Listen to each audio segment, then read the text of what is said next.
Psalm 78 and verse number 9. Kunana, say amen? Oh, did I say 9? I apologize. Verse number 6 is where we'll start. That the generation to come might know them, even the children which should be born, who should arise and declare them to their children, that they might set their hope in God and not forget the works of God, but keep His commandments, and might not be as their fathers, a stubborn and rebellious generation, a generation that set not their heart aright, and whose spirit was not steadfast with God. The children of Ephraim, being armed and carrying bows, turn back in the day of battle. Bisaya, verse 6, aron ang kaliwa nga moabot masayod kanila, bisan ang mga anak nga mahimugso pa, kinsa mo barog gayod ug mopahayag kanila ngadto sa ilang mga anak. Nagistorya kabayan sa mga milagro sa Ginoo sa miagi, ang mga kahibulungan nga gihimo sa Ginoo sa ilang miagi. Verse 7, aron sila unta magbutang sa ilang paglaom diha sa Dios ug dili makalimo sa mga buhat sa Dios apan magbantay sa iyang kasugoan. O dili unta mahimong ingon sa ilang mga amahan usa ka matinumanon sa gusto. They use the word matinumanon here for stubborn, but they add the word gusto, matinumanon sa gusto, og masukihon nga kaliwa, because it has the word stubborn and rebellious together. So they had to use something besides masukihon. So they actually used matinumanon with the word gusto. Us ka matinumanon sa gusto og masukihon nga kaliwa. Us ka kaliwa nga wala nagbutang diha sa ilang kasing-kasing sa tarong og kang kinsang espiritu dili lig-on diha sa Dios.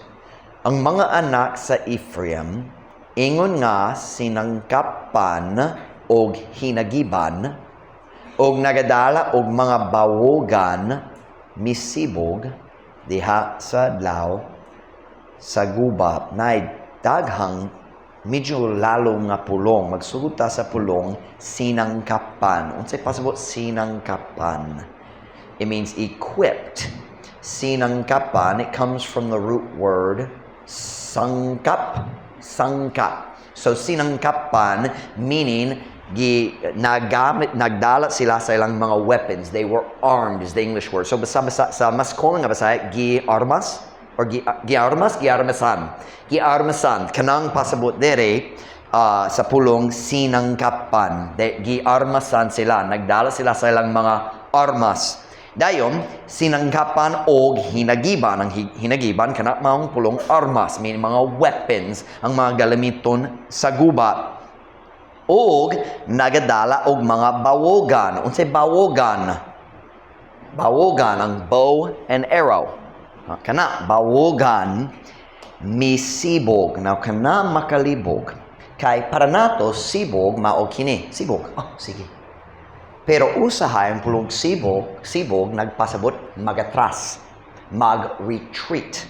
Og dari ang pasabot mag-retreat kay sa English turned back. So padulong sila sa guba, nakakita sa peligro sa unahan og nag-turn sila o naglayas. Nagatras sila gikan sa gubat. The Visayan word is misibog, but it doesn't just mean kana. It means nagturn, naglayas sila. Nagatras, escape gikan sa gubat. Now, we've actually read both texts. I got myself all out of whack. My main text verse tonight is verse number 9 in Psalm 78. The children of Ephraim being armed and carrying bows, turn back in the day of battle. Title of my message this afternoon, 2 words, worthless soldiers. Mga sundalo nga walay pulos. Magampo na ta. Ayan ko mo makalingkod para sa message karon. My Father, would you please bless the message as I preach? Would you fill me with your spirit? Would you empower me? Help me, God, to help our people who are here. Lord, certainly there are others I wish could be here right now, but I don't know what's going on. Maybe there's sickness or whatever else. Lord, would you please help? Would you strengthen our people? Work through the message, encourage and challenge our hearts, please. Pray in Jesus' name, Amen. Pwede ka mo maglingkod. Sa bersikulo nga atong gibasa sa Psalm 78, ang Diyos nag-ingon nga ang mga anak sa Ephraim, sa English, turned back. Turn back is very simple. Nagpadulong sila sa guba. Dayon, ayaw na lang. O mibalik na. That is the meaning of turn. Turned and went back. They turned back. Misibog diha sa adlaw sa gubat. Para nako, kini nga verse nagistorya kabahin sa panahon sa history sa nasod sa Israel nga ang Biblia nagtawag ang provocation. Ang panahon nga sila niabot dito sa border sa utlanan sa Canaan. Niabot sila sa Kadesh Barnea. You remember the story? Og si Moses isugo sa Diyos nga magpadala sa 12 spies. Remember that? 10 were bad and 2 were good. Ay nundon mo niya nga story. Og 10 kabuok mibalik nagsulti dit na mo kaya mamatay ta. Dako yun ay mga higante dito. Taas kayo liko ng ilang mga syudad. Wala tay chance sa batok nila. Og duwa lang nagsalig sa Ginoo. Nagingon ang Ginoo. Mohatag na to sa yuta. Sulong na ta, let's go, tala na, let's go to the battle, ang Diyos mahatag sa kadaugan, ug ang kadaghanan, nagatuo sa majority, sa 10 who gave a bad report. I believe that's what this verse is talking about. Many times, later in the prophets, kung mubasa ka sa Hosea o uban pang mga propeta, ang Diyos mogamit sa ngalan Ephraim along sa tibok northern kingdom of Israel. It was kind of like his, we would call it in English, his pet name. His Anga. But the difference between Anga and pet name is, Anga is daghang tao mo tawag ni mo niana. But pet name is, like I call Mom Ruth Babe. Ayaw na lang, di na ka pwede. Alright? It's a pet name, not dili Anga. You're not allowed to call her Babe. Alright? Y'all understand that? So, in that's kind of, God used, for some reason, God liked to call the northern kingdom of Israel Ephraim instead of Israel. Why? I don't know. Ephraim was one of the tribes that came from Joseph. You have Ephraim and Manasseh. So, for whatever reason, God liked to do that. Ug para nako, kanayang gihimo dere. I could be wrong, but it doesn't change the message. Pareho gyapon ang kamatuoran kung sayo ko kabayin sa panahon nga kini nga story na itabo. Now, para nako, ang Diyos nag-istorya dere says Ephraim. I think he's talking about the whole nation of Israel dito sa Kadesh Barnea. Para nako. I could be wrong, but I don't think so. Of course, I don't think I'm wrong. Everybody thinks they're right all the time. And if I thought I was wrong, I would change my mind, right? And so, let's read the verse, Psalm 78 and verse 9. The good news is, the message is short. Unless you look grumpy, and then it could get very, very long. So smile. Look at Beth smiling at her father. And Psalm 78 verse 9. Kunana say amen. The children of Ephraim, being armed and carrying bows, turned back in the day of battle. Ang mga anak sa Ephraim, ingon nga sinangkapan o hinagiban, o nagadala og mabawogan, misibog diha sa adlaw sa guba. Karong hapon nakoy usa ka simple nga pangutana. Unsay pulos sa sundalo nga moundang sa diha nga guba mo sugod?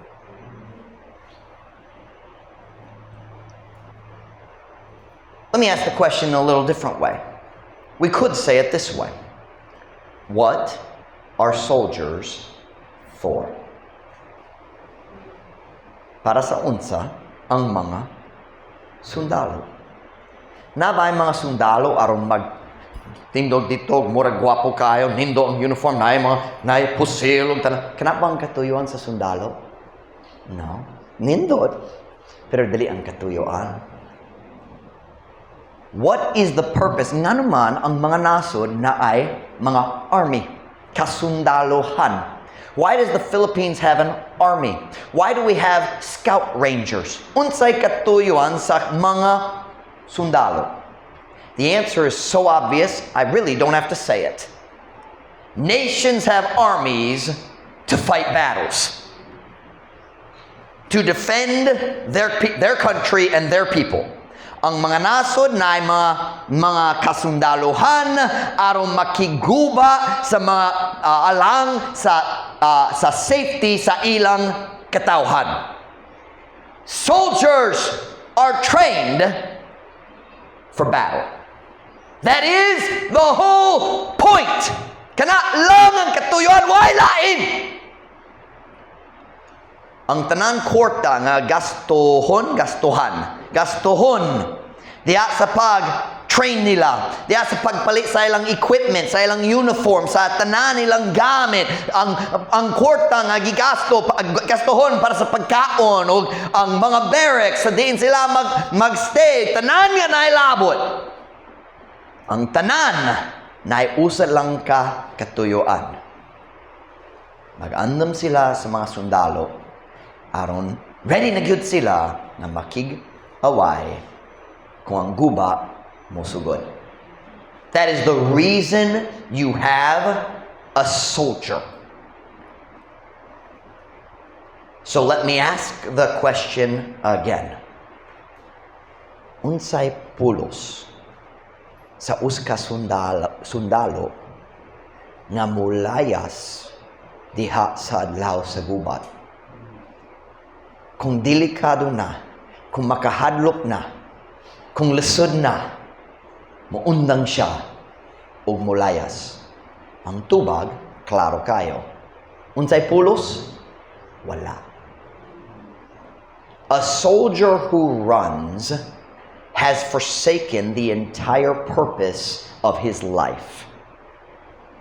Y'all get that? Ang sundalo nga mulayas diha sa adlaw sa guba, nagsalikway na sa tibok katuyuan sa iyang kinabuhi. He is a soldier trained to fight. Now let's go to our second text verse in 2 Timothy chapter 2 and verse 3. 2 Timothy chapter 2 and verse 3.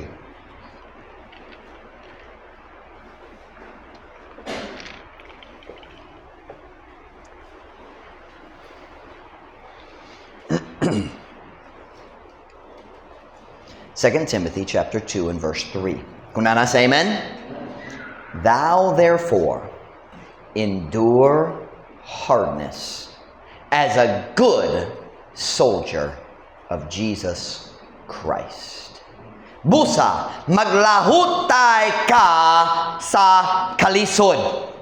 Now that's interesting because the word lahutay means magpadayon diha sa kalisod. Kind of like lungtad, di ba? It means you continue when it's hard. So, nadoble ang idea dere. Maglahutay ka, which means continue when it's hard, and then he says it again, sa kalisod. Ingon, nga usa ka maayong sundalo ni Jesus Kristo. Tonight, I just want to ask you a very simple question. Mga tanak ko kanimo mismo. What kind of soldier are you?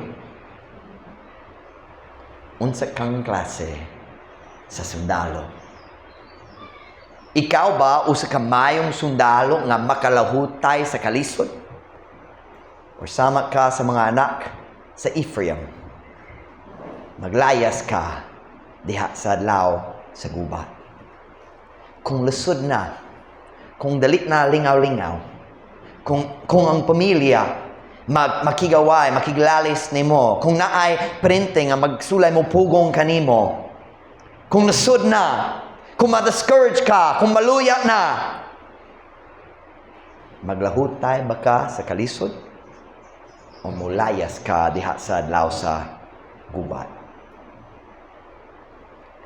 May I say tonight, anybody can be a good soldier during peace times.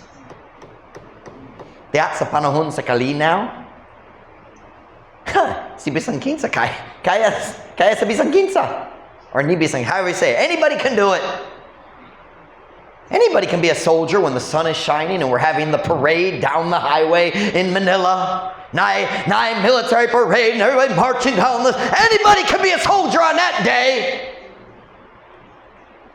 Pero kanadali ang test sa pagkasundalo. Ang test sa pagkasundalo, mawang adlaw sa guba, dili ang adlaw sa parade.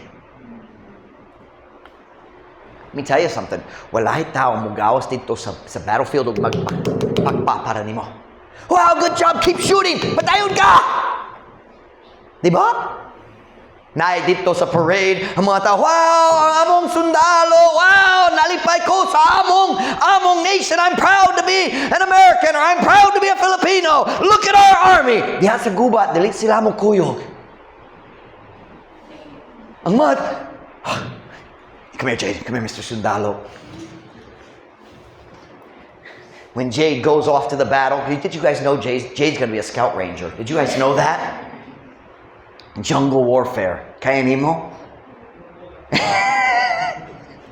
So when Jade goes off to the battle, let me tell you something. When he's out there fighting in the jungle, walay tao nagsunod. Good job, Jade! Patayon ka! Kaya nimo! Oh! Shoot him! Pusil na! Oh! Good job! Wow! You got him! Hoy! Throw the grenade! Dili mahitabo. Kana mahitabo dito sa parade, pero dili diha sa guba.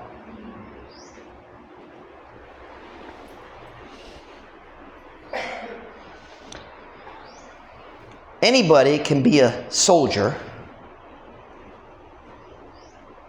marching in the parade, carrying na pusil na rin, marching na.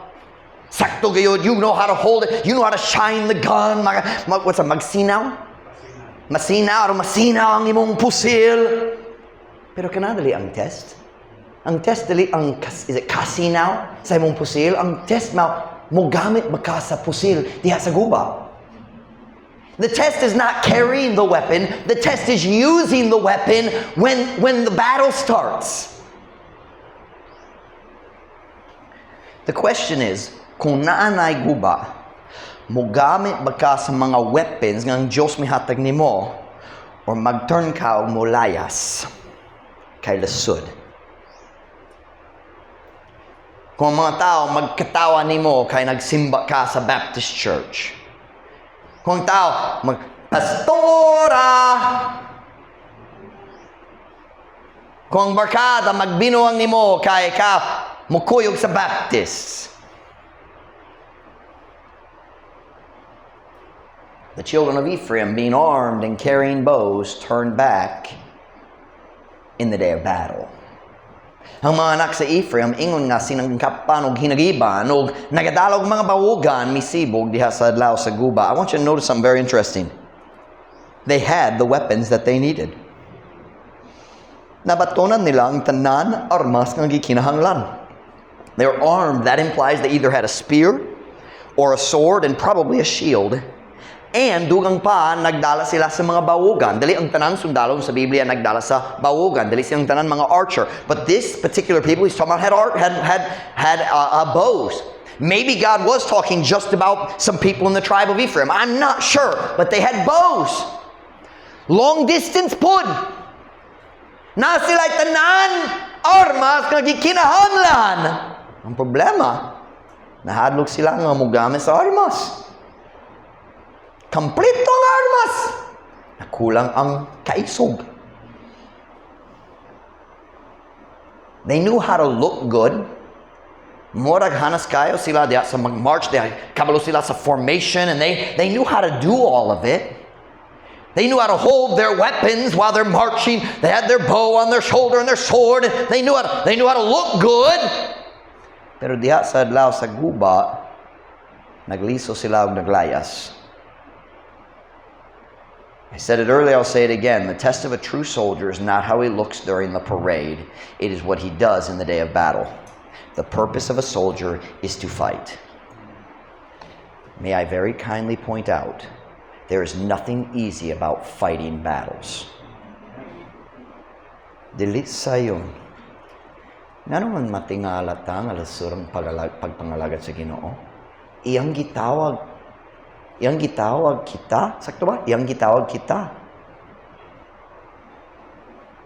Oh, iyatang gitawag ng mga sundalo. That's more natural.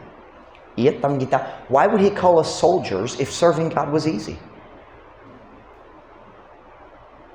When He calls you a soldier, do you know what He's saying?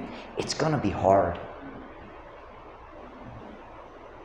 Ang pangutana para sa sundalo, dili ni. Oh, basin na guba. I wonder, basin na guba. I wonder if there'll be a battle. That's not the question. Nagayud ang guba. Sundalo ka. The question is not, will there be a battle? The question is, will you run? Kung mag-atubang ka sa kalisod, undang na ka o mulayas. The children of Ephraim, aduna sila sa tanan, I can't talk. Sila adunay tanan armas nga gikinahanglan. Pero wala sila naggamit sa ilang mga armas.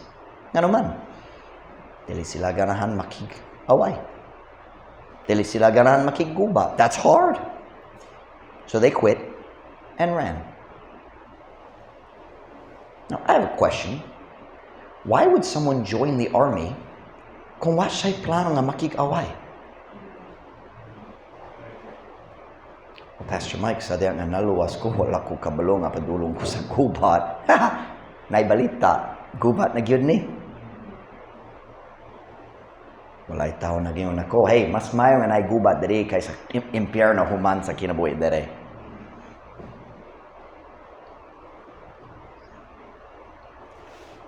They had the weapons they needed, but they were afraid to use them. Nahadlok sila nga mogamit sa ilang mga armas or basin just dili ganahan maglisod. Can I just remind our church tonight? Yes, God calls us soldiers, but He also gives us all the weapons we need. Aron mo daog. Kiyatagan ta sa atong Diyos sa tanan armas nga gikinahanglan nato aron mo daog diya sa gubat. You have the weapons you need. First off, you have this. Secondly, you have the Holy Spirit. Ang balang espiritu gapuyo sulod nimo. Ikatulo, na kay church. Diin makadungog ka sa pulong sa Diyos ug naay mga higala nga magpalig-on nimo. You have the weapons you need. Pero ang pinakamaayong arma sa kalibutan, walay pulos kung dalit gamiton. The best weapons in the world, you can have them. Man, nindot kayo ang technology sa US karon. Nakakita pa ka sa balita sa ilang raid sa Venezuela. Wow, ang ilang technology. Di nakita nimo ang ilang pagbang sa nuclear facility sa Iran. Wow, nindo ang ilang technology. Pero kung nindo ang technology, ug dali gamiton, why pulos? The reason America is seeing success is ang president sa US dali mahadlok nga mogamit sa technology nga available. But you have the weapons. Are you using them? When it gets hard, will you use your weapons or will you run? Turn with me to Ephesians chapter 6 verse 10. Ephesians chapter 6 verse 10.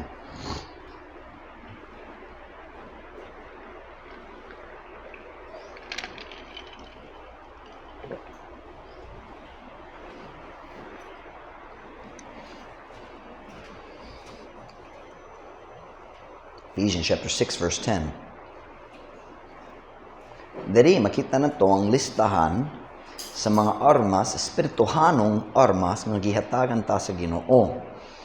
Ephesians chapter 6 verse 10. Kung nana sa amen? Finally, my brethren, be strong in the Lord and in the power of His might. Sa katapusan, akong mga igsoon, pagmalig-on diha sa Ginoo o diha sa gahom sa iyang kusog. Una sa tanan, kinahanglan makita na to dere, ang atong kadaugan diha sa guba, dili depende sa atong gahom, depende sa iyaha. Kung mahagbong ta, kung mapakyas ta, kanang atong sayo, kay siya nag-offer sa iyang gahom. Be strong in the Lord and in the power of His might. Verse 11. Put on the whole armor of God that ye may be able to stand against the wiles of the devil. Isulob ang tibok hinagiban sa Diyos aron kamo makahimo sa pagbarog batok sa mga lipat-lipat sa yawa. Kinsa na kasabot sa pulong lipat-lipat? So like uwat-uwat, kind of like that, uwat-uwat. Notice the word whole armor. I spelled whole army. Whole armor. Tibuok nga, where'd it go? Hinagiban. Do you know what that means? God has given you all the equipment you need. Kompleto ang imong armas. Walay kulang. Walay kulang. Verse 12. For we wrestle not against flesh and blood, but against principalities, against powers, against the rulers of the darkness of this world, against spiritual wickedness in high places. Kay kita, wala nakigdumog batok sa unod ug dugo. Apan batok sa mga pamunuan, batok sa mga gahom, batok sa mga pangulo, sa kangitngi, nining kalibutan, batok sa espirituhan nga pagkadautan sa hatag-as nga mga dapit.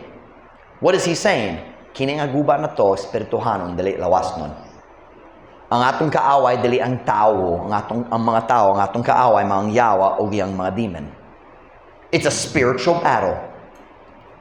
Usahay, ang yawa mo gamit sa tao aron maghimo sa problema sa atong kinabuhi. Pero kana nga tao dali ang tinuod nga kaaway. Hinumdami ka na, ang tao dali ang kaaway. He or she is being manipulated by the real. And by the way, ang yawa nagdumo kaniya sama nga siya ang yawa nagdumo kaniya sama nga siya nagdumo kanato. That person that you think is your problem, the devil wants to destroy them just as much as they want to destroy you. I can't talk. I'm sorry. The devil wants to destroy that person as much as the devil wants to destroy you. He's fighting against you both. Don't get all upset and angry at people. They're not the enemy. They're confused, perhaps basin nalibog, basin nagtugo ng yawa, naglihok pinaagi kanila. That doesn't mean they're controlled. Wala ko naging nga gisudlan sila. I'm just saying the devil's a manipulator. Our enemy is the devil. It's a spiritual battle, not a physical one. You can't win the battle by attacking people. And sometimes we want to attack people. Diba? Malagot ta. Ganahan away batok sa tao. They're not the enemy. It's a spiritual battle. Use your spiritual weapons. Look at verse 13. Wherefore, take unto you the whole armor of God. Why? That ye may be able to withstand in the evil day, and having done all, to stand. Tungod ni ini, isulob nganha kaninyo ang tibo nga hinagiban sa Dios. Aron kamo makahimo sa pagsukol sa adlaw nga dautan og sa nakahimo na sa tanan sa pagbarog. Meaning makahimo ka sa pagbarog. Let me tell you something. That's all we need from God's people today. Stand. Don't run. Ayaw paglayas kung lisod na. Stand! You say, Pastor Mike, I don't think I can win. Then just stand. Don't move!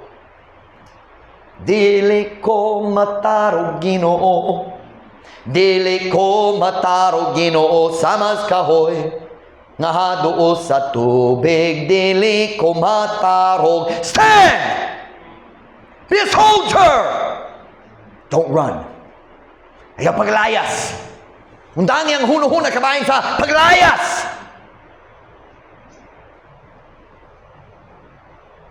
I just spit on my microphone. I'm very sorry, Mr. Microphone. It was an accident. That's gross.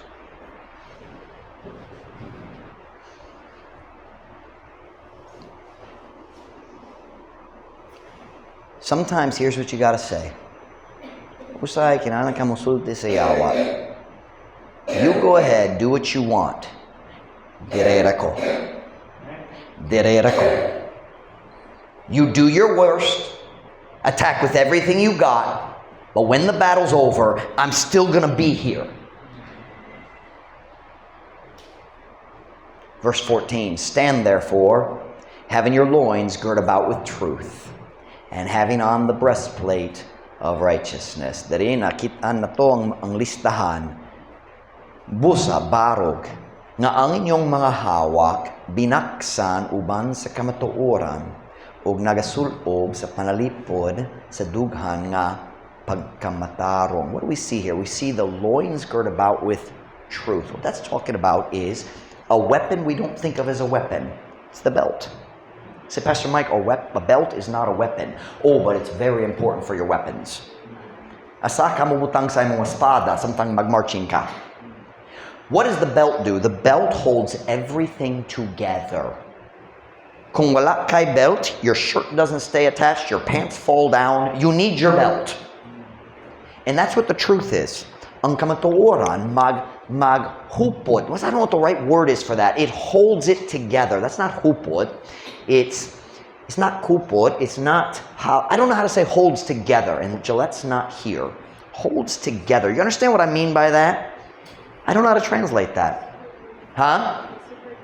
Mag super glue? That is very English. Huh? I do know that word. That's deep. Maghugpong is, it's the idea of holds it together. Rundilit mawala. Una sa tanan, you need to know the truth. That's why church is important. Nag-uulkos para sa mga tao nga wala dari karon kay dili sila makadungo sa kamatuoran nga importante. You need to know the truth. You need to hear preaching and you need to read the Bible. Why? Truth holds it together. And then the breastplate of righteousness. Unsa ka na? I've heard a lot of confusing preaching about this. Na yung mga magwalit, magsuldi, kinahanglan ka mo, barog sa buntagog, magsuod na ka sa matag bahin sa armas. What does that mean? How do I put on the belt of truth? It's not something you do in the morning. The breastplate of righteousness means you do right all the time. Doing right protects your heart. Ang paghimo sa matarong kana ang magprotector sa imong kasing-kasing. Do right. That's what it means to wear the breastplate of righteousness. Padayon. And your feet shod with the preparation of the gospel of peace. Ug ang inyong mga tiil sinuloban sa pagpangandam sa maayong balita sa kalinaw. Did you know sharing the gospel is part of your armor? When you stop sharing the gospel, you become spiritually weak. It's like going into the battle barefoot. Lisod kayo makiguba kung walay sapatos. Delikado. You step on weapons, you step on nails, you step on thorns. Dili ligon ang imong pakig-away kung wala kay sapatos. Ug ang Kristohano nga mag-undang og sangyaw. Dili siya ligon diha sa guba. Padayon. Above all, meaning, let's see how the trend. Yep. Labaw sa tanan. Taking the shield of faith, wherewith ye shall be able to quench all the fiery darts of the wicked. Labaw sa tanan. Nagadala. Yeah, I'll take that. Nagadala sa taming sa pagtuo. Diin pinagi niini kamo makahimo sa pagpalong sa tanan nga nagkalayo nga mga udyong sa dautan. Meaning the devil. Ang usa nga dautan. The devil. What is udyong? Kita na kasi udyong means mubok nga pana. It's a short arrow, a dart, and it says flaming. Is that the word in English? Fiery. What is that talking about? Okay, now, dili ko magbantay sa mga movies and dili ko mag-recommend ang tao magbantay sa movies. But have you ever seen a movie of an old battle where they set their arrows on fire? Nakita ninyo? That's what it's talking about. The Romans did that. They would they'd take their arrows and they'd put them in fire, and because on the tip of it they would put tar. Kaya ang tar, unsay tar? Aspolto. Tar, arong masunog. And then they would fire that arrow to light the enemy on fire. Unsay mong kinahanglan? Kinahanglan na taming. And when the Bible talks about taming, the shield is big. A buckler is small. Gamay ang buckler. Ang buckler gigamit nimo diha sa hand-to-hand combat. Mag-ana-ana makigaway. Gamay ra anong dali ka mo lihok-lihok. But a shield is what you carry in front of you. It's as big as a door sometimes. Dako siya. A shield is big enough that you can hide your whole body behind it. That's what a shield is. And he says, above all, taking the shield of faith. Labaw sa tanan. Pinaka-importante, maong taming sa pagtuo. Kay kana ang mag-stop sa mga pana ang the burning arrows that are coming to you. What's that talking about? He says, take the shield of faith. Here's what that means. You decide no matter what happens, I will trust God. That is taking on purpose. You pick it up. Bisan unsay mahitabo, bisan unsay mga problema padulong diri, I won't let it destroy me. I will take the shield of faith. I will trust God. Magsalig ko sa Ginoo, bisan unsay mahitabo, bisan unsay yawa magtira ngani sa akong kinabuhi. I will trust God. That is the only thing that will get you through the battles. Wala in makapalahos nimo sa mga kalisod nining kinabuhiya. Above all, labaw sa tanan. Then verse 17, and take the helmet of salvation and the sword of the Spirit, which is the word of God. Ugdad ang helmet sa kaluwasan. That doesn't mean get saved. What does a helmet do? It protects your head. What do you do in your head? That's where you think. Do you know what the helmet of salvation is? It's assurance of salvation. Walay pagduda kabayan sa imong kaluwasan. You need to know you're saved. Walay pagduda. Kanang problema sa church like ang mga assembly, ang mga alliance, wala sila'y kasiguruhan. The best Christians in the church doubt their salvation. The pastors doubt their salvation. Nag-story ko ni Paul. And si Paul, ang higala ni Gary, he enjoys asking questions to just see what people are thinking. He enjoys those theoretical conversations. So what was kadlaw? Nag-outreach sila. Ang assembly, usay sila mag-outreach sa layo ng mga dapit. Mag-outreach sila. They don't do it like we do, but mag-outreach sila. Pero, naghula sila kay kusog ang ulan. So, si Brother Paul, and by the way, I believe Paul is saved. I just think a lot of assembly members are very confused. Some of them are saved, some of them aren't. Pero nagtapat siya sa uska pastor. And so, Ma'am Ruth knows what I'm talking about, how Paul likes to ask questions. And so Paul asks this pastor, he says, well, let me ask you a question. Kung panaglitan, makiglalis ka sa imong asawa, dayon, unya sa hapon, wala ka nag-sorry, kamong duwa sukok yapon, dayon na'y disgrasya, ikaw mamatay. Asa ka mo ato, langit o impyerno? O ang pastor mismo, dali makatubag. Nagduda siya kung na'y problema sa relasyon sa kong asawa, basin nawala akong kaluwasan, may impyerno. Kanang mga pastor. God says, you need the helmet. You need to know you're saved. Kung ikaw nagduda, kabayan sa imong kaluwasan, you will not be a good soldier. Maglusod ka kanunay. Kung kanunay magduda ka, kabayan sa imong kauliang kaluwasan, unsaon nimo pag-share sa gospel? You need the helmet of salvation. And there is another place, I think it's in Colossians, where it says, doesn't use the word assurance, but something like that. The knowing, it might be assurance, knowing you're saved. But then the next one, and the sword of the Spirit, which is the word of God. It's not enough to know the truth of the Bible. You have to know how to use the Bible in God's work. Do you know the truth of the Bible enough to teach someone else? Do you know the truth of salvation to share the gospel? Can you use the sword? Makagamit ba ka sa espada diha sa guba? Can you use the sword for yourself? Kung sayo pang imong hunahuna, can you correct your thinking with the word of God?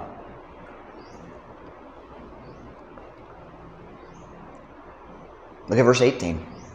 Praying always, with all prayer and supplication in the Spirit, and watching thereunto with all perseverance and supplication for all saints, nga nagaampo kanunay, sa tanan pag-ampo, ug pangaliyupo diha sa Espiritu, ug nagabantay diha niini uban ang tanan nga pagkamapadayonon, ug pangaliyupo lang sa tanang mga balaan. This last piece of armor, he didn't assign it an armor.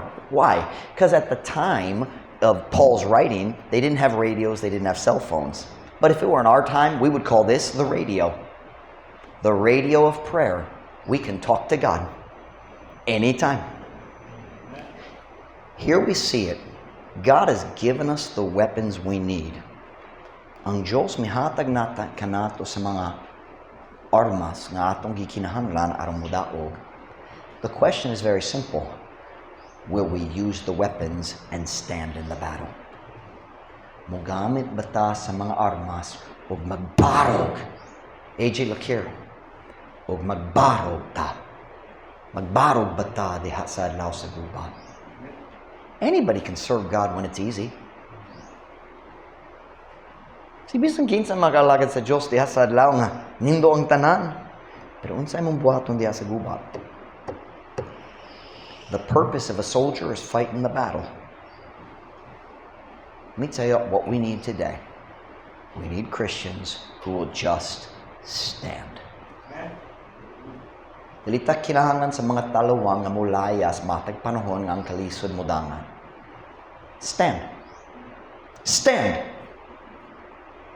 Can I tell you why you have a pastor? It's not because I always like it. Nindot yun ang pagka-pastor.